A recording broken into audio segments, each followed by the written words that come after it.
Now the other movie that's coming next, I don't even know if it's worth talking about because it's just the same exact fucking movie as the 1960 movie. And that is Psycho. Yeah, remake that Gus Van Sant did a shot-for-shot remake. Only this time he has Vince Vaughn and Anne Heche and William H. Macy. Viggo Mortensen, I think, too, is in this. Yeah. And like you said, it's the same movie. Yeah. Only it's in color, has different actors, and you have a scene where Norman Bates is masturbating. Yeah, and a scene where you get to see a little bit of Anne Heche's ass or whatever when she's dead or whatever. And stuff like that. Yeah, it's pretty much definition of pointless. Yeah, pointless. When you guys think of a bad remake, this is the movie that usually pops into everybody's head, Psycho. But I mean, this is a shot-for-shot remake of a film I didn't even care about in the first place. Yeah. So, it's pretty much double pointless. Yeah. So I guess we leave it at that. There's just no words for that shit. It's just, fuck it. Yeah, and I think we already talked about Day of the Dead, and I don't remember nothing of it. Right. I don't want to remember anything of Candyman, Day of the Dead. Yeah, but we got Scream 3. I don't know if you want to cover Scream 3. I think we did 1 and 2. We talked about that. Or was there anything about Scream 3 interesting besides Liv Schreiber dying in the beginning of the movie? Well, I remember, I actually kind of like this better than the second one. Okay. I know there's a Scream Stab 3, which is the movie within the movies being made. Yeah. And there's Liev Schreiber's character gets killed. Yeah. And they sort of want to get in touch with Sydney. And the only one who knows her whereabouts is Dewey, played by David Arquette. And his character's working on the Stab 3 as a consultant. And Sydney sort of, hears some of the stuff. Somehow she gets a call at her home, and she comes back. And basically, a lot of it's looking sort of whodunit on a film set. And I know you have a cameo with Jay and Silent Bob. Oh, that's right. There is a cameo with them in here. Now that I remember, yeah. And you have Lance Henriksen as the sort of head of the studio, or whoever the guy is, John Milton.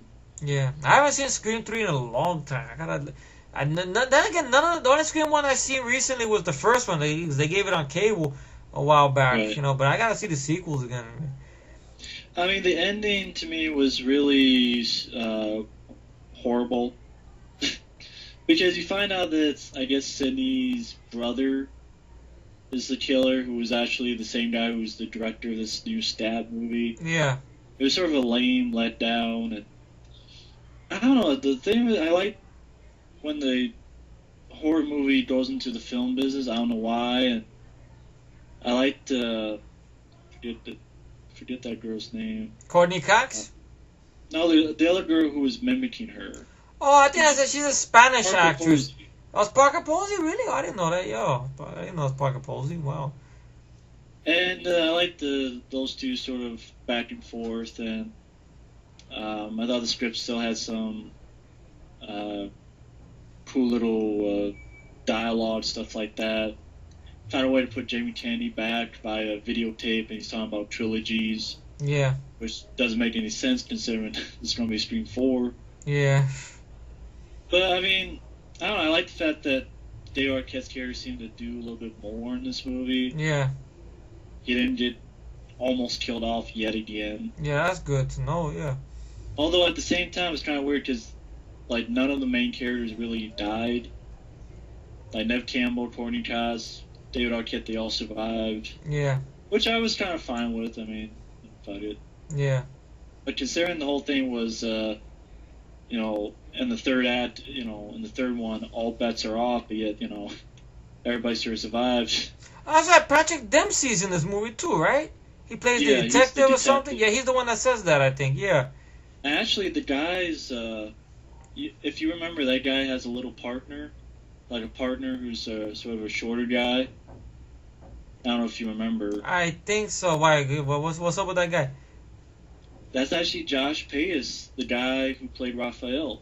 I gotta see that movie The first again. Ninja Turtle movie. I gotta see that again. Josh Payas? Really? Wow. Yeah, his the Patrick Dempsey's partner, because I'm listening, and I'm like, I can kind of hear a little bit of Raphael in his voice. I mean, Oh, a little bit of the Brooklyn accent or whatever. Yeah, a little bit. Leo. It's like, You know, it is actually Josh Paytas who was in the suit and the voice of the first wow. Ninja Turtle movie. So he's not in the film too much, but he's in a few scenes. So I'm like, oh, that's cool.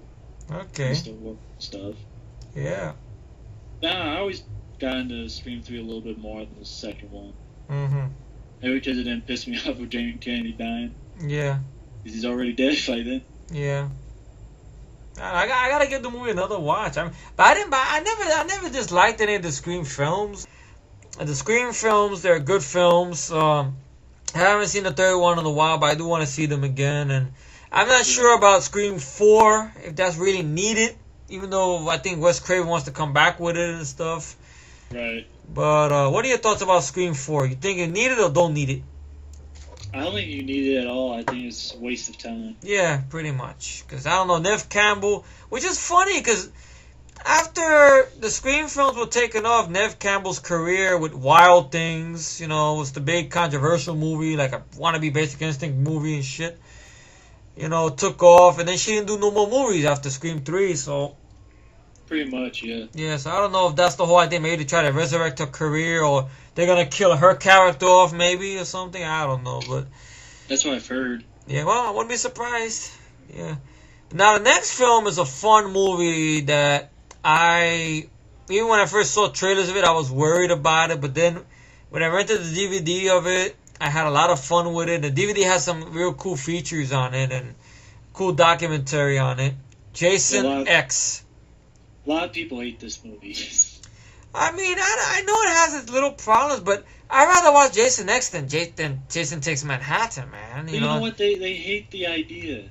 Jason in space. But that's what happens when you run out of ideas. I mean, it's been years. Think about it, since 1993 to get another Friday 13 movie and everything like that. I mean, but they do have some Kane Hodder returning back, and they don't take it too seriously. They have fun with it. And yeah, I love the film. Yeah. I don't care that people hate it. You know what it was? I had fun with it. Jason Kane Hodder's in the film throughout the whole thing. Exactly. A lot of good kills. Everybody remembers the girl gets her head frozen and smashed against the little pieces. Yeah. And then when he's hunting the commandos, it's almost like Rambo, where he's hunting these commandos down one by one. Yeah, and the way the commandos look, they almost remind me of the Colonial Marines. I think they are Marines from Aliens almost, and stuff like that. And then one guy gets pushed into a giant, I guess like a drill, but it's not. The drill is not on, or some kind of wobbly sharp thing like a drill almost. Yeah. And something like that, and then they ask the black guy who's, I guess, the leader of the commandos or whatever, who's in 300 as well, or whatever. They goes, "Where's this guy?" And the Marine answers, "I found him. He's screwed." You know, so they have a little fun with it. You know, it's not that serious because they know nudity and gore. Nudity, gore. You know, he kills David Cronenberg. David Cronenberg gets killed. You know, they have a fun scene where the asshole doctor, the bunch, because what it is like these special med students that they're in space. Well, at the beginning, he's on Earth in the present, or maybe a little bit in the future. In a prison or whatever. They're keeping them alive in some Crystal Lake facility or something. But David Cronenberg's going to take them for probably weapons or something. That's what I like about it. They have the military touch through there in there. They just play for silliness, but it works, you know? But then there's a girl there, and Jason escapes, kills a bunch of people, and the girl freezes him. Frees him, but then she gets stabbed and frozen along with them. It's thousands of years later. Yeah. And the students on this spaceship, because Earth, I guess, is like a wasteland, and it's an Earth 2 or whatever, a second Earth. Yeah. And it's all wasteland. They're sort of on there on a field trip, and they find all this. And even frozen Jason cuts off this guy's arm. Yeah. And they're fucking around with it, and they have this sort of stuff that is able to fix you right up. Yeah, it actually connects your arm back up, any severed arms and limbs and stuff. Like, it heals you up. It's a weird machine. I mean, it's good. And my favorite part of the movie is I have a soft spot for female cyborgs in movies and machines. We have this woman cyborg named KM, and you have every time someone talks about Jason X, they always talk about this scene in which you have this guy who makes this robot woman called KM, and for some reason she wants nipples. So you have her tits exposed, but no nipples. So he puts nipples on her. For some reason the nipples fall off. That scene always made me crack up, man. Yeah. It's a fun scene there, But you also have at the ending the virtual reality of the 80s, where you have the two girls who are naked and go, we love premarital sex. Yeah. It's done to distract Jason, and it's hilarious. And they end the sleeping bags, and we have that signature scene where Jason is banging the sleeping bags against a tree, and they're just laughing. Hee hee hee. He's just kidding. Then he bashes his one over the other. And they're still laughing, though, because they're not real. They're holograms. Yeah. Or whatever. That's just designed to fuck with him. Or whatever. And then Jason becomes Uber Jason. Fun scene. Do nothing with. Yeah, they don't do nothing with him, though, which is sad. But that's a little thing there. But you have a scene where the female cyborg KM goes Terminator on Jason with these guns and weapons and blows apart his arm, his leg, kicks him, and finally blows off his brains, really fucking up Jason. Yeah. And then he happens by bad luck to land in that regeneration machine. That's where you get Uber Jason. What the fuck is Uber Jason anyway? They can't just call him Cyber Jason or Robo Jason? I never understood that. Uber Jason. Like, it's just Uberman or where? Jason 4.0. Like that, and stuff. But yeah, I always liked it. I mean, the only thing kind of disappointing is that they don't do anything with the, when Jason gets his medal. Yeah. But I like the guy that played the Sergeant Brodsky. Yeah. Black guy. I kind of wish he had a little bit more to do. Yeah. Do you have a scene where at the end, like, he shuts the door to save the people, and they're sort of having a face-off, and they run towards each other? Yeah. I don't know. I would have liked to have seen that fight. Yeah. Almost. But, well, other than that, though, it's a fun movie. Once you know what it is, you got a lot of kills, you get some nudity, it's a fast pace, a lot of action. There's some funny dialogue too. Like, you have that smart ass girl that's in the group there, and they go, "Is he still out there?" And she goes, "Why don't you stick your head out, find out?" And they go look at that shit. But yeah, it's a fun movie. I always liked it. So I love it. I love Jason X. It's a fun movie. Now, I can't say the same thing about the next movie, Matt. I know you have somewhat of a spot for this movie. I'm just gonna let you do this one. I don't know what else to say about it because the opening just pissed me the fuck off. That's what I'm saying. Halloween Resurrection. Well, I don't know if I have a spot for this. If I look at it as standalone, maybe. No. Because I don't know. I mean, Halloween Resurrection has the bullshit at the beginning where apparently Michael Myers had. How do I explain this? Change clothes. Yeah, I know. I'm just thinking. Oh. I'm just thinking because it's such a dumb idea. It is.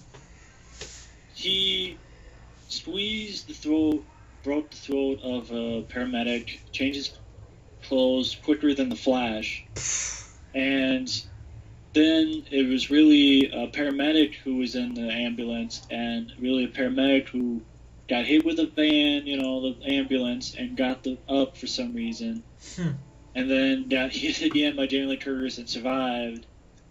Either this is the toughest paramedic in history, or there's some bullshit's going on. Called bullshit! And so, basically, he goes to the asylum because Jamie Lee Curtis is now crazy because she found out she cut the head off a paramedic, and she was wrong. And he kills a couple people there, and ultimately kills Jamie Lee Curtis' character in a very mediocre scene. And then basically it's a standalone movie where you have all these guys. You have Busta Rhymes, and the girl he's with, Tyra Banks, setting up this thing called Dangertainment, where it's Halloween and they're gonna have all these kids go around Michael Myers' home with webcams for Halloween to put it up on the net. And basically, as it's going, Michael Myers has come home and he starts killing them one by one. And the only reason I after the shitty opening, I just watch it and it's like, okay, it's a typical slasher. You get some decent kills, like, what was it, Thomas Ian Nichols getting his head stabbed with a knife. Okay. Like a pumpkin. Yeah. Tyra Banks, I think there's actually a deleted scene where you actually see her get killed. How she gets killed in the deleted scene? Fuck, I can't remember. It was so, I didn't give a shit about her. Was that forgettable? Yeah. But, how is it? I guess because I didn't mind Busta Rhymes. I know that's stupid, I know that's dumb. I mean, I like Busta Rhymes when he was doing his music career. Like, I remember that the album he did when Disaster Strikes and stuff like that. I like his music and stuff, you know. The flip mode, I got you all in check. Woo-ha! I like those music and stuff. You know, I liked him as music and everything like that. So I don't know, like acting, I mean, a movie like this with trick or treat, motherfucker. I don't know, I mean, then doing that karate stuff, I'm like, come on. You know, I just loved it. I loved the trick or treat. I loved someone fighting back against Michael Myers. Yeah, we should have got Ken Foray maybe. At least this time out, not later on. Later on, it was a short fight. But I would rather wish this film was never made because the opening was really... It took a shit on people who loved the last movie, you know? It's kind of like what Alien 3 did, you know? That's what it reminded me of. Shit. I think that's how it is. I'm so slowly learning to watch films. Like, even if I hate it as a sequel, maybe I can somewhat enjoy it as a standalone. Maybe. That's kind of how I'm sort of learning. Maybe. With Alien 3 and with this, it's like, okay, it's really shitty as a sequel, but if I look at it as a standalone, I see some decent things in it, so... But if I had to choose, I wish it was never made in the first place. That was a good choice, yeah. I agree. Yeah. Wow, so I guess next one on the list, I guess the list is wrapping up soon. I guess we have now, if you notice, now we're in the millennium now. We're in 2002, and we got this movie called Bleed, which I know I've seen the cover of this on DVD, but I never dared rent it. I don't know why. Have you seen this movie, Bleed? I haven't seen it. I know it's let's see. Who done it or something? I know something about a girl haunted by nightmares. She's with her boyfriend, and they tell her about they have something called a murder club that they invite her to join, and this murder club is being killed off one by one, and they sort of have to figure out who it is. And I know an actress that's done a couple stuff. Debbie Rochon is in it. I don't know much about the film because I haven't seen it. But yeah, I couldn't really tell much about it. Okay. The one I wanted to mention that came out in 2000 was Cherry Falls. Oh, Michael Biehn and unfortunately the most recent, late Brittany Murphy, right? Yeah. Yeah. I heard about that, but I never got a chance to see it. I heard of some people were telling me it was pretty decent. Yeah, I like the idea. The idea is basically you have a killer who kills, kids in high school. Okay, you've seen that before. But this killer only kills the virgins. Really? Only kills high school virgins, which leads the teenagers to try to have sex with anybody they can find and have sex parties so they can lose their virginity. And thus they would no longer be targets. Yeah. And again, Brittany Murphy and her dad's played by Michael Biehn, who's the sheriff. And Jay Moore is a teacher, Jay Moore. You've seen this guy in Oh, yeah, of course, yeah, and Jerry Maguire and Go. And I think he was on that. He was on that show called Action. I remember he did. yeah. He played was it an agent or something? He was Actually, yeah, he turns out to be the killer. really Jay Moore. Wow, Yeah. this is me dumbfounded. Jay Moore. But yeah, I remember seeing this a long time ago. But I actually remember liking it all right. I just liked the idea. Yeah, instead of the killer running around killing people having sex, he's killing the people not having sex. Yeah, I always thought that was a sort of a neat idea. Wow. So, it's hard to find though, I know. So you might Okay. not be able to find it. But Cherry Falls, I always enjoyed. Mhm. Brittany Murphy, R.I.P. of course. Yeah, we miss her. Yeah, I always remember Brittany Murphy from, of course, Drive. That was one of the movies I always remember her from. Remember, she had that small part in Drive. Yeah, Mark Dacascos. She played that girl that runs the motel and everything. exactly. And of course, have you ever seen the movie Just Married with Ashton Kutcher? That was always a hilarious movie. I always died laughing with that movie. I remember that one. Yeah. Yeah, everything they get married and everything that could go wrong goes wrong. The cockroach. He has cockroach. Oh, God, it's a fun movie. It's a fun movie. I recommend any fan. If anyone hasn't seen Just Married, please check that out. And of course, Sin City. I mean, she had a small character in there. She played as well. So my heart goes out to her family members. Yes. We do miss Brittany Murphy. And one that they didn't mention on here. Well, two I'm going to mention. One was in 1997. That Uncle Sam. That Bill Lustig, who did Maniac Cop, also did this film called Uncle Sam, where it was about. So I'm trying to remember real quick because I know it's getting late and I know everybody wants to go to bed. So I want to see if we can wrap up the list and whatever. I mean, go on to Uncle Sam. Sure. It's you have a soldier that was killed in Desert Storm. Okay. And he was killed in combat. And on the 4th of July, he comes back from the grave to kill the quote unpatriotic. Sorry, I can't say a word. Unpatriotic citizens of the hometown. After you see some teenagers burning an American flag over his burial site. Wow. And it was an alright movie. I mean, you had William Smith, and you had Robert Forster, Isaac Hayes, P.J. Souls. Oh yeah, Robert Forster. Wow, it's good to see him in this. Wow. And it was an alright movie, not as good as the Maniac Cop, but it was alright. Okay. And of course, Wrong Turn. Oh yeah, that's right. Wrong Turn was not. Wait a minute, that's 2003. It should be in here. What the fuck?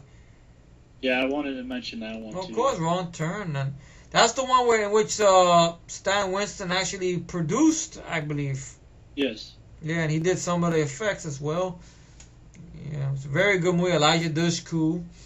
And I liked the lead guy in the movie. I forgot his name. Shit. I think Desmond Harrington. Yeah, I remember he was on that show with Ed O'Neill called L.A. Dragnet. Yeah. I missed that show. That was a good crime drama show. With Ed O'Neill, Al Bundy plays Joe Friday. He actually did a good job for that. I don't know if it's on DVD, that TV series.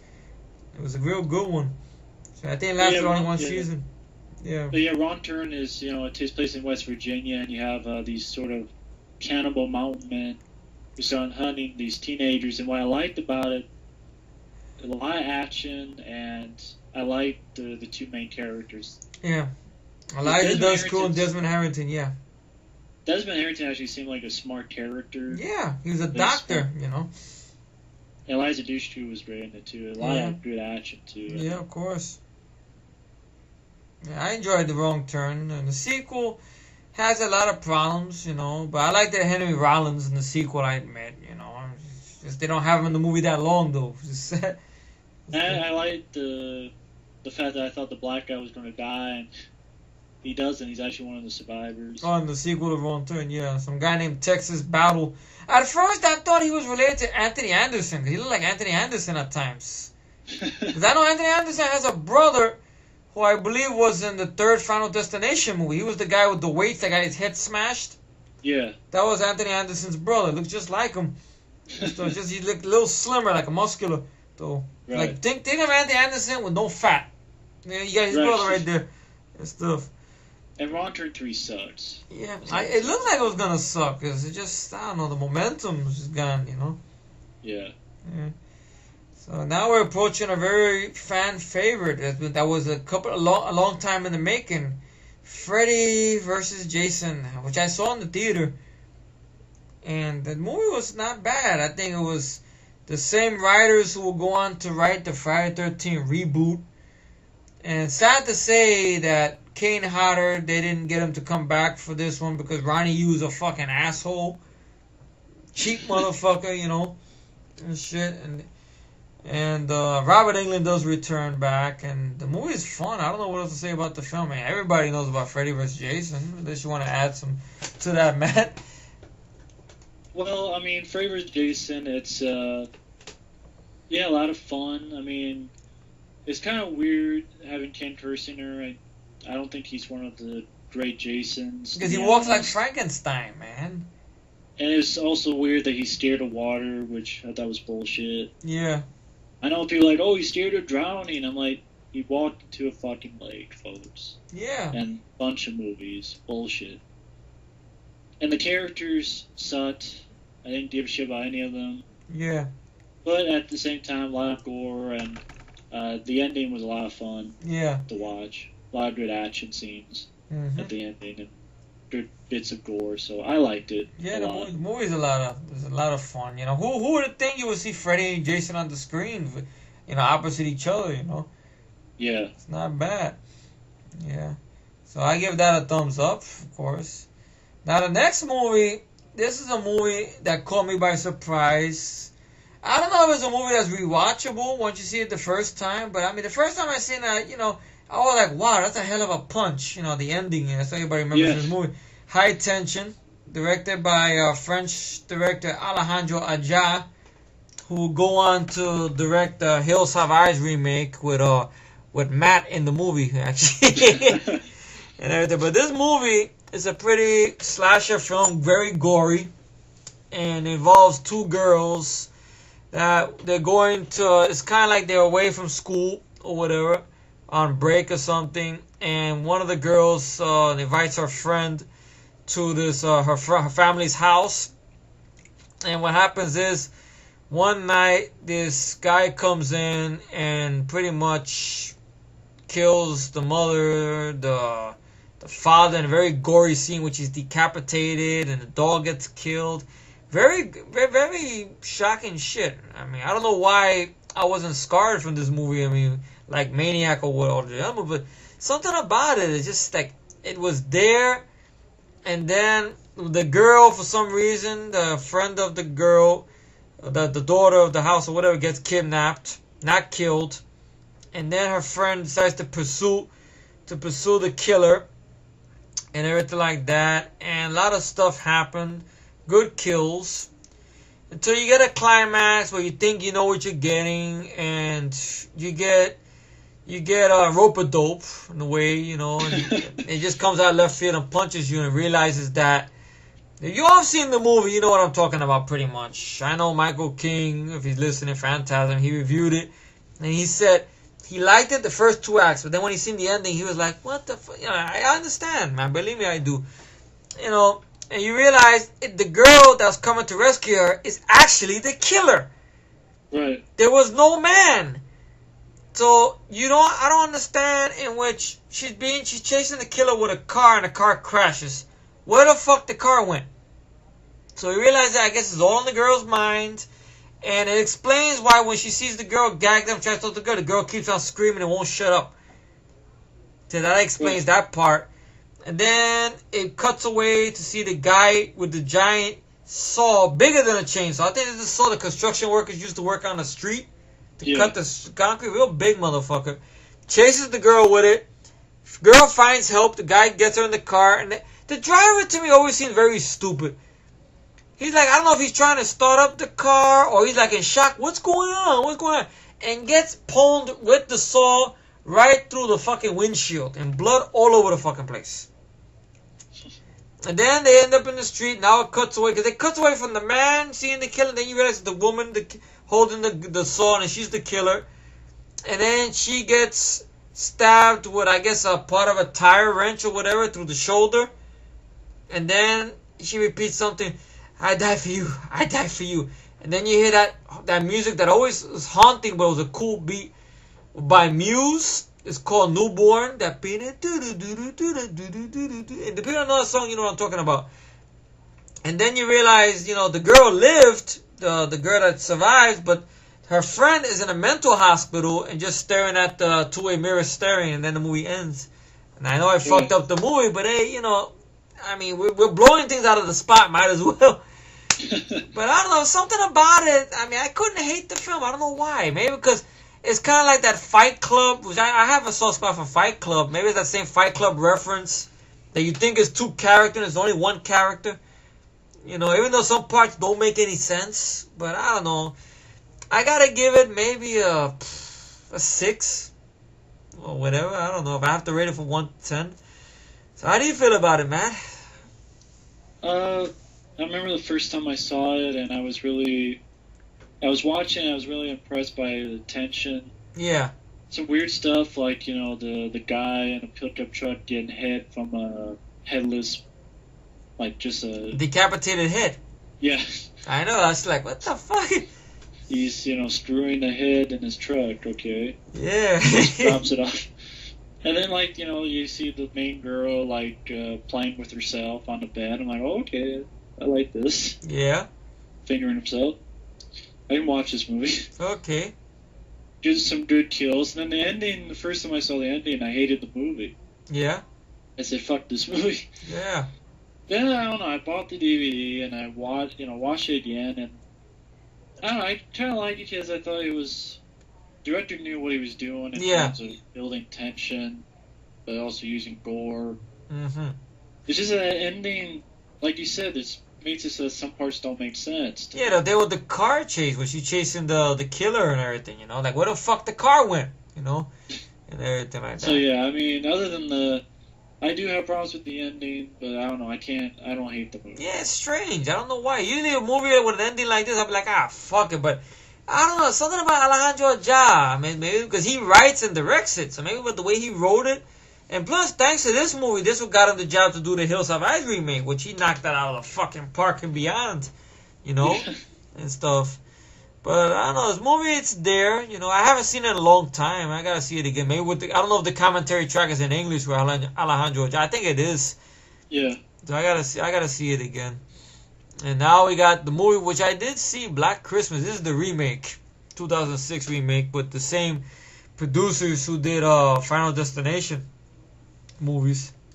Yeah, which is movies they don't have the list, but those are kind of slasher films too, the Final Destination. Yeah.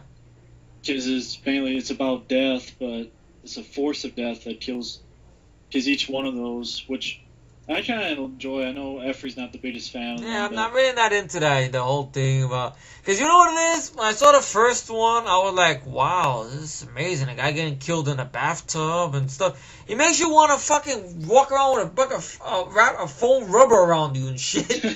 Like, what the fuck is this? And then the sequel, I heard, is just even more crazy. The whole... I seen clips of it with that sequence in the highway and shit, Yeah, the opening scene of the highway is one of the best car crash scenes I've ever seen in my life. It's same guy who did Snakes on a Plane directed David Ellis, I believe. Yeah, and it's just a lot of fun, a lot of I always like there's a lot of good kills, creative kills.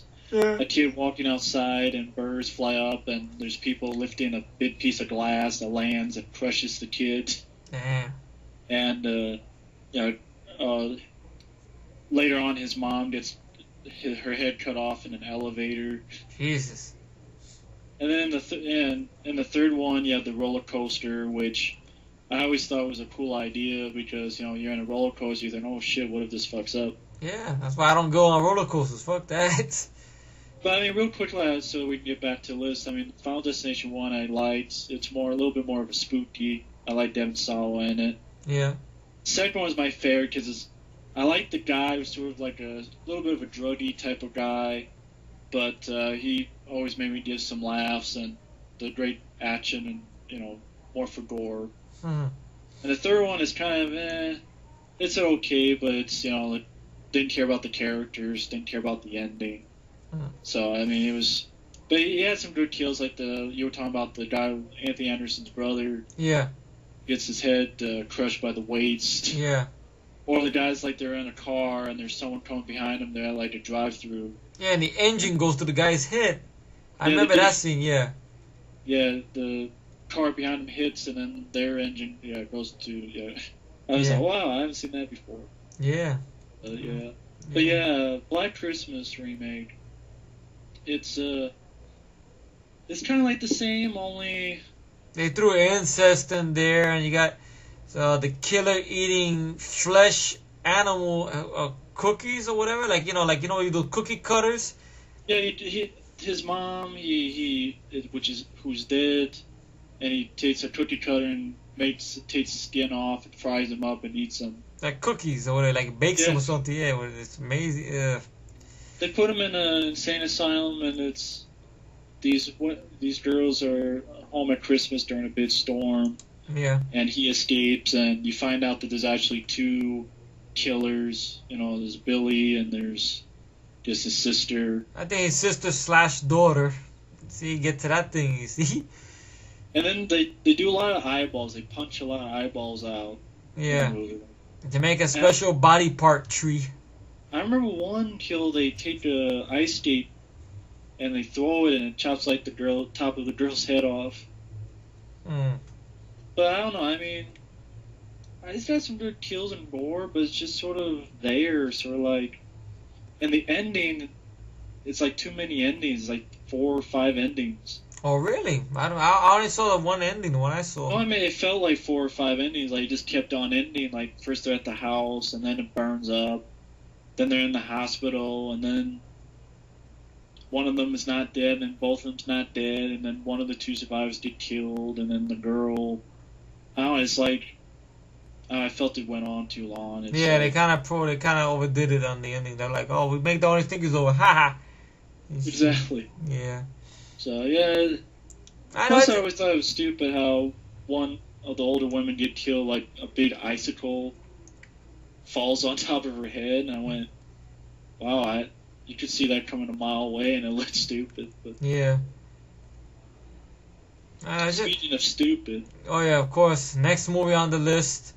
And what makes it more stupid is that the director's a schmuck, because he's always bashing other horror films, and meanwhile, he ain't shit. What's his name? Adam Green? Who directed which films did he bash? I don't know. I think in the documentary, he was actually saying some nonsense about Friday 13th Part 8. Remember that his name was Jason? He was on there? Yeah. And he was saying something about Freddy versus Jason. I mean, talking shit, like making jokes and stuff. And meanwhile, like, his fucking movie is perfect. And the movie that we're talking about here is Hatchet. Yeah. Which was supposedly trying to go back to old school basics, but I don't know, like, it fell flat at times. And then the whole... You have Kane Hodder as the killer, and of course in the opening you have Robert Englund and actually Joshua Leonard from the Blair Witch Project. Oh, really? And, yeah, that's the guy who's sort of Robert Englund's son. I figured that guy looked familiar. I think that guy was Robert Englund. Shit. And they get killed, and basically you have this nerdy guy who I hate. That guy. Oh, that guy, I remember, he was in that fucking movie, Grandma's Boy, I remember. The same guy, yeah. I forgot that schmuck's name. He looks just like John Heater, but John Heater got talent, though. Joel David Moore, that's who it is. Yeah, he looks like John Heater, from Napoleon Dynamite. But John Heater got better talent than him. This motherfucker don't got no talent. Exactly. I mean, it takes place in New Orleans, and they go in, and there's this legend about Victor Crowley, which basically he was accidentally almost killed with a hatchet. Like his father, the place was burning down, and his father's trying to get him out, and he was hitting the door with a hatchet, and he accidentally hit his own son. And either his son was dead, or his son ran away and he thought he was dead. Or and the father of Victor is played once again by Kane Hodder, playing 2 parts. And then basically I will admit, the death scenes are cool. Yeah. Like the scene where he gets the old woman, grabs her on the top of her mouth. Oh, and, like, splits the mouth open, right? yeah. I remember that scene. Yeah, I think that was practical, right? I don't know. I think that Yeah. was, okay. John Carl Beekler. Really? For this one? Wow. Yeah, he did the effects for John Carl Beekler. That's why the makeup effects are great. It's just that there's nothing else in this movie. Not the ending, not the acting. It's trying to go for comedy, and it annoyed the shit out of me, the comedy. Yeah, it did. It really felt flat. Even on the behind the scenes stuff, I don't know, like the actors just seem out of it and stuff and everything. I mean, the comedy was stupid. The killer, for me, I had seen Mad Men. Yeah. This, and it looked just like Mad Men. Yeah, but Mad Men, you say is better though, because you said Batman got more fun to it, don't it? Yeah, I mean, I don't know. I mean, the characters weren't as annoying. Yeah. Had a good, score and mood, and it didn't have as many great kills, but you could go on YouTube and watch all the kills in 2 minutes. My mom, I think my mom actually got this DVD for $5. I seen it one time. I didn't waste my time seeing it again, and stuff like that. It's like, I don't know what it would. I laugh because the director seemed like a fucking, like he must have went to the same fucking class with Eli Roth, Seemed like a cocky cocksucker. And Adam Green? Just like a cocky. Cocky cocksucker. Yeah. It's CC. Cocky cocksucker. Just like Eli Roth. Oh, I got the most shocking ending ever in Hostel 2. Wow! The lead girl becomes the member of the society to live. Wibbity fucking do! Exactly. Fuck that. There's one movie I forgot to mention that came out the same year. It's a movie that Kane Hodder did, which I felt he did a good job acting-wise. It's Ed Gein, The Butcher of Plainfield. I haven't seen that one. You didn't see that one? No. It's a good one. Is that Kane Hodder is actually playing Ed Gein, and I know he looks nothing like Ed Gein. There was another movie that Steve Railsback played Ed Gein. He looked more like him. But they're playing this one for the gore factor, and some people could argue that some of the stuff that you see in the movie, some of the death scenes look very similar to the Texas Chainsaw Massacre prequel. But I think they added more story to this one and stuff. But it was a good movie. It was good to see Kane Hodder flex a little more acting muscle, playing Ed Gein and everything. Like you got the scene where a woman is skinned and he's wearing the skin of the woman and stuff. And everything like that. So, I mean, they really stuck to the facts, I guess, to the whole story of the shit of Ed Gein and everything. But it's a movie you guys should check out, I think. I seen it once. It was a pretty good movie. It was not bad. But I guess that's the last one, Hatchet, so... Yeah. Oh, there's one more page. Oh, really? Wait, one page. We're on 3. Where you got one more page from? Really? Click next. I click next. Let me see. Because there's Halloween and there's... Oh, we got the latest shit. Really? Oh, Leslie Vernon, Halloween, Prom Night. Mostly the stuff up to date, pretty much. And the upcoming Nightmare on Elm Street movie. Okay. Yeah, we pretty much talked about some of these Behind the Mask. I talked about. Yeah, Leslie Vernon, the Halloween remake. I know how you feel about that one. I talked about that one.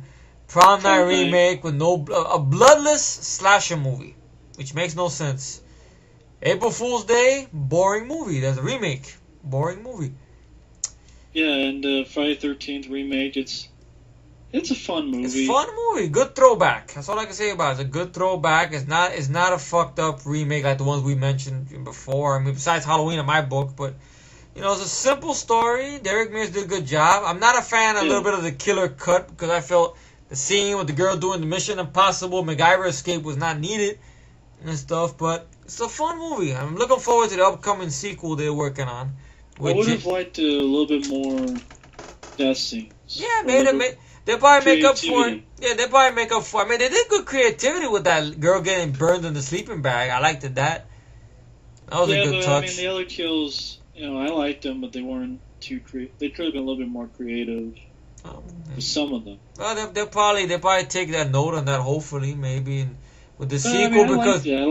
I like the lead guy, too. I forget his name. Oh, that's it. Jared Padalecki, I think his name is, from Supernatural. Yeah, he did a good job with that. I like it that he lived, because every fucking movie I've seen him in before Friday the 13th, I know he did the movie, which I didn't have on the list, House of Wax. He gets killed. Never Cry Wolf, he gets killed. Like, fucking guy's always getting killed. So it was nice to see him live in the end of the fucking movie. You know? Yeah. And Bloody Valentine 3D, I mean, it wasn't a bad remake, but I for some reason I always prefer the original more. Maybe because it's less of a whodunit movie, more of the original one's more of a straightforward slasher movie. But I mean, I think if I would have seen it in the theater, maybe I would have had different feelings about it. But by the time I went to go see it in the theater, got around to go see it, they stopped playing it and stuff. That's what pissed me off about it. But in the theater with 3D, I think I would have enjoyed it more and stuff. But it's alright. I don't like the cast that much, to be honest. I mean, Jensen Ackles, I didn't like him. The guy from Final Destination played the sheriff. He was okay. You know, Jamie King got a nice rack, but she's not negative in any scenes too bad. You know, the lead girl of the movie, Jamie King, got beautiful titties, man. You seen him in Sin City, by the way. But, you know, it's a good movie. It's not bad. You know, it's not a bad remake. Yeah, I had fun with My Bloody Valentine. I mean, I like the original a lot more, but I don't know, the ending and the 3D effects and some of the death scenes being like CGI gore, I didn't care for. But I did like they kept the look of the killer. And I like some of the death scenes. They had a little bit more viciousness. Like the little girl, not little girl, but the little woman. The midget, yeah. Being picked up with the pickaxe into the ceiling. Yeah. And wow, that's cool. Yeah, cool like that there. And then that whole thing with that girl, you know, running butt naked in the street, arguing with her boyfriend or whatever, and then running all the way down. Natural blonde, of course. So it's some fun time. Yeah. I had some fun times. Yeah, it's not fun. You know, it's not bad, you know. Just would have been nice to see the 3D effect. Now, these movies I have not seen. These are the most recent ones. They're, of course, Sorority Row remake. You know. And yeah, I haven't seen it. All I know, I saw Carrie Fisher with a shotgun. And that's okay. Pretty much it. And now, of course, the last one, I mean, which we ranted about it a little bit before. I don't know if we could do a dual one on this one. To put it to finally stick a fork and stab it and take a shit on it together. Why not? Nightmare on Elm Street, the remake. Yeah. It's done by the same guy who did Smells Like Teen Spirit. Music video director, yeah. Yeah. There's just no words to describe this movie. I don't know. The glove is bigger than the fucking actor, man. The Freddy glove. It just seems like almost like a shot-for-shot remake. It just seems like there's nothing new. Yeah. Nothing interesting. Nothing. People are like, oh, you just base it on a trailer. But that's what a trailer is. That's what it does. The trailer does that. You're supposed to... They send you a trailer to give you a sample of what the movie is. That's just sample, and the sample's not a good vibe, man. Yeah, the trailer is an advertisement for it. And if it sucks, then there's something wrong with it. Exactly. Hate to be the bearer of bad news, folks. If you like it, cool. But exactly. It looks shitty to me, and it looks shitty to you. Yeah. And the look. Oh, it's realistic burn victim. Maybe that's why they didn't use it, because it looks stupid. Yeah. It looks ridiculous. It looks like an ass face. Oh, you're making fun of burnt people. It's not the point of burnt. The idea is he's burnt, right? He gets you in your dreams, right? He's not supposed to look actually realistically. He's not supposed to be looking like an actual burnt person. You know, it's supposed to be a little unrealistic because it's in a fantasy. Freddy works in a fantasy. You know, what are they going for? Realism and burn? You know, it's ridiculous. I mean, but I know people are going to say this, say that about it, fine, but don't hate on us for speaking our minds, you know? I mean, we're not the only ones, the two guys who feel this way about this, you know? But, you know... And people will say, well, Robert Englund's too old. Exactly, okay. Leave it alone. Then leave it alone. Just don't do the movie. Don't do the movie, exactly. That's our opinion about it. Yeah, I guess that's the final dump we took on this, right? And is it okay if I mention some special mentions? Oh, of course, yeah, please. One that I can't believe I forgot. In 1982, Silent Rage. That does qualify as a slasher in a way. It does, because you have the killer, John Kirby, played by Brian Libby, or whatever, you know, that he opens up in the opening credits, and he's in this house. I guess maybe he rented a room in this house or something. He has mental problems, and for some reason he calls his doctor saying he's losing it, and trying to take his pills, and he loses control. Couldn't take his pills. Ends up with an axe and kills. Scene because music too. That I can't do it right, but that music. Yes. The whole thing like that, yeah. And Chuck Norris plays, I forgot the character's name. He's the sheriff of the town. Sheriff Dan Stevens. Dan Stevens, that's right, yeah. And he has his sidekick partner played by Stephen Frost. And he goes in the house and he sees there's something going on there. He walks up, and I guess he's about to see the remains of the lady of the house. We don't see it, and the guy tries to come up from behind Chuck Norris, and Chuck Norris opens a 6-pack of whoop ass on him. And there's a chase to the woods. This is at daytime, and Chuck Norris ends up capturing the guy, handcuffing John Kirby. And I guess the guy has some kind of super inner strength or something with being crazy. We realize his psychiatrist played by Ron Silver, who's no longer with us, sad to say. Yeah. And you know. Well, he gets killed, but then some doctors do some tests on him. Yeah. Experiments. So he's this mute maniac who can heal. Healing factor like Wolverine without the adamantium. You know, it's just. And then basically think of Chuck Norris in Halloween 2. Yeah, that's what it is basically. You know, Chuck Norris versus Michael Myers. Yeah, in the hospital, which is the Kirby goes in the hospital. He's trying to escape from the hospital. He's killing people. Yeah. I mean, come on, it's Chuck Norris in a slasher movie in a way. Yeah, it is. He gets to beat the shit out of a lot of bikers. Yeah, and a great scene, a lot of fun. Yeah, I mean it's a fun movie. It's a good movie. If I ever get those other Chuck Norris movies in my collection, I'm gonna do a Chuck Norris Film Festival, which I want to touch on all the Chuck Norris films. I'm gonna go by year order, cause I think I pretty much have all of them. The only ones I don't have is Hellbound, which is another one. I don't know if that considers as a slasher or a movie that Chuck Norris goes up against a demon or whatever. Remember Hellbound? I don't know if that considers really as a horror movie compared to Silent Rage. I know, you know.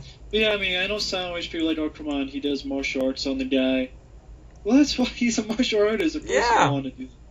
I mean, the only regret I have about Silent Rage is that John Kirby doesn't really have any physical fighting ability. His thing is just looking and going,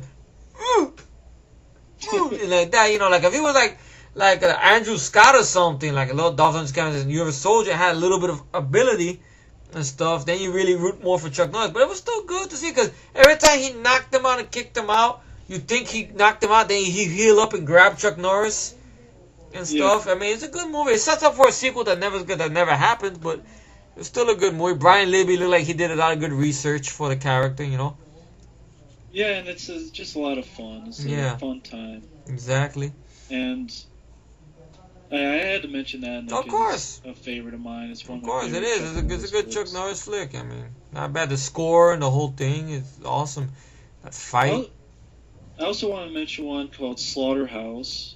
I've heard of the name. I don't know if I've seen the movie. Basically, you have a slaughterhouse being closed down, and you have a guy who has this sort of psychopathic son called Buddy Bacon. Big guy with a beard, fat guy, and has an axe. Likes to play with his pigs. And he has some good gore scenes. I mean, it's hard to watch at the beginning because it takes place in a real slaughterhouse. Really? Wow. But, yeah, basically it's your typical, you know, Buddy has an axe to grind. A big axe is the tagline. Wow. And this Buddy Bacon, I mean, basically, you know, it's your typical slasher film. But I don't know, I kind of had some good death scenes. And, I don't know, I was always, the killer was always kind of weird how sometimes he would snort like a pig. Wow. But, I don't know, he's looked like a big guy, and I was always a little bit intimidated when I first saw him. I'm like, wow, this... Is he bigger than Gunnar Hansen? Yeah, he gives him a run for his money. Really? I gotta look up... I've heard of the name, but I don't think I've seen the movie. I gotta check it out. Did it make DVD format, you know? Yeah, I have the DVD. Oh, you do? Like commentary. All right. features on All right, cool. All right. it. Trying to think so we can wrap this up. All right, but cool. I don't know. Let's see. I know House of Wax. I think I mentioned, right. House of Wax is a good one. Oh yeah, the remake. The remake, that's a yeah. fun movie. Yeah, good one. Chad Murray, from the WB, actually stepping up, kicking some ass. You got Elijah Cuthbert from 24, and once Paris again, Hilton gets killed in Paris Hilton gets killed in a graphic way, which is interesting. Wow, these fucking steel pole shot through, thrown at her, and stuck onto her head, and the killer pretty much steps on her face, and you see the hole from the pole that got cut off or whatever, the bar or something he threw at her and stuff. So wow, graphic, man. And basically, they go on this town and they see all these wax figures, and they find out that there's these sick people who they kill people and then they put them in wax. Yeah. And they set them up all throughout the town. Yeah. I don't know. I always liked it because not only did you have some fun kills, but I liked the design of the place they were at, like all the wax figures and. Yeah, and the climax, of course. You see everything on fire and everything like that. You see the house melting. I liked the idea that it was twin brothers doing the killing. One of them's kind of like disfigured and everything like that, and the other one is like the regular one and stuff. And that's why he has his face like made of wax or whatever. Yeah. I liked that idea. That was a good touch they threw in there. It stands by itself pretty much. I mean, I know the original ones were Vincent Price, but this is a total different movie than the one with Vincent Price. Exactly. That's what you should do a remake of, something from the 30s or 40s, that haven't been touched yet, Something like from 80s and, I don't know, a little bit 90s, like, it's not that old to me, Yeah. Now, would the Hellraiser and Children of Corn movies be considered? I don't know, because Hellraiser really doesn't have a giant body count. That's more like demons and stuff, monster flicks maybe. And stuff. I don't know what else could we go into the slasher. We went to pretty much. The Hitcher? Is that a slasher? The Hitcher? The original one? Yeah. I mean, it goes into a horror moment where you have that scene with Jennifer Jason Leigh getting pulled apart. I know that everybody talks about that scene. That's kind of the horror moment right there. It goes into a thriller, and then when she gets pulled apart, that's when you go into the horror. And the whole vibe with, with John Ryder and everything, Director Howell, But I don't know if that considers a slasher. Let's see. I don't know. Did we cover everything? Let's see. We got that. We got. I bet you once we put all this shit away, like, wait a minute, I remember one more movie. Fuck, I don't know. Exactly, but It's hard to get them all. I know somebody might yell one out down there. What about this movie? Like, go back in next chapters. You find it. Going by the list that's here, Yeah, there's no way we can get to all of them. There's literally thousands, so. Yeah. We'll be here until till New Year. That's the case. Which is probably when all this is going to be uploaded. My shit. But, I guess that's sort of our trip down the slasher movie lane. We tried to hit as many as we could, and I think we did an alright job with it. Yeah, alright. And we had a little malfunction with the final part there, but I'm sure you probably, when you get the I'll probably cut it out. You'll cut it out or whatever. What are you talking about? Nothing much. I mean, I was just saying something about a little bit of the movie there. I was trying to get you back on there. Like, fuck, what happened to the computer? I'm saying, I'm going to cut that part out, and then people are like, oh, what is he talking about? What malfunction? Well, you digitize that, you go, boop! Whatever I'm talking about, that and stuff. Alright, man, no problem. But it's been fun once again bullshitting with Matt, and I don't know how long this one has been. Let's see how many. 4 hours. So I wonder how many parts this is going to be in. And everything, but this thing is real nice. It's been fun. Maybe someday we'll do this again, maybe for action flicks or maybe about something in general. Like we'll talk about movie news or something, about stuff coming out or whatever. Do a little shorter one or whatever. Yeah, exactly. Yeah, do something a little more simple, whatever. Or we'll talk about one of our favorite directors. We'll do like a little episode like that with our favorite directors and stuff, and what we like and don't like and stuff. Exactly. Whatever. I don't know if we should take requests on this one. Somebody might ask, hey, I want to hear about every sex stories. I'm like, nah, sorry, that's not on the topic no more. That's it.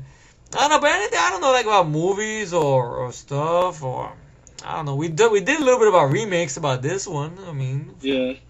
and everything like that. I don't know. Maybe about Expendables or stuff. I don't know. Anything that pops up, down the line. Exactly. So let's see what happens. I guess this is the final chapter of this slasher films over Exactly. here, which is a genre. I love it or hate it. It's there. I enjoy them and stuff like And that. actually, I've started watching some of them since we've done this, and I might add some clips of myself giving little bits of reviews. Oh, really? Like the Final Terror. I just saw that one. Oh, you did? Oh, what you did? You saw it online or what? Yeah. Oh, that's nice. I could upload, and it's really good. Final I Terror? really like. It's slow moving, not a lot of kills, but it's pretty good. Oh, yeah? Oh. Actually, I'm curious about Visiting Hours. I'm thinking about that one. Michael Ironside and William Shatner. yeah. Visiting Hours. Slaughter High I want to see again. I haven't seen it in such a long time. And stuff. I might review Motel Hell, because I know the DVD is close by and stuff. I might review Young Guns first, because I really want to see if I can review that one, Young Guns. And then once I review Young Guns, then I'll probably do Motel Hell, because that's a movie I haven't seen in a long time. I want to see it again. So I guess that's the end of our trip through Slasher Movie Lane. Yeah. And this is Matt, aka Ramble Raff. And I'm with... Of course, F3 over here, Sierra 12's here to stay, and it's been fun doing this once again with my buddy over here, Matt. And I thank you all for listening and leaving good positive feedback down there and stuff. And we're having a lot of fun doing this stuff, man. It's like almost being like pro, even though we're not pros, we're just amateurs, but we're doing this for fun. We're not making money off this and everything like that. And don't take our opinions to heart. I mean, it's just two guys sharing their thoughts about movies and stuff, Exactly. Yeah, don't send any messages saying, "Hey, but you got it," because it's ridiculous. Just you got your opinion about the movie. It's our opinion. That's all.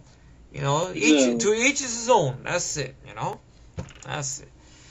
So I want to thank everybody for watching. This is probably part 152. Yeah, probably. I'm just curious how you're gonna add all this up together though, because you have one that's a slasher thing, and that's still the 5-hour one, and it's up to that. Well, I'm just going to put part 1, part 2, and I'm just going to keep. So it might be part 152. Okay, all right, that makes sense. Why not? Go for it. Why not? Be your most be your most popular one yet.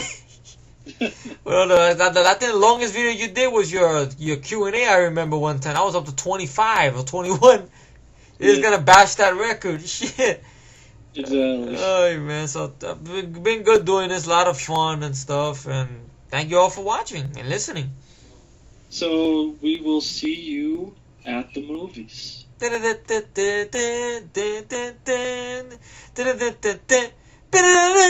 That's Cisco Niebuhr theme. Exactly. Okay, later.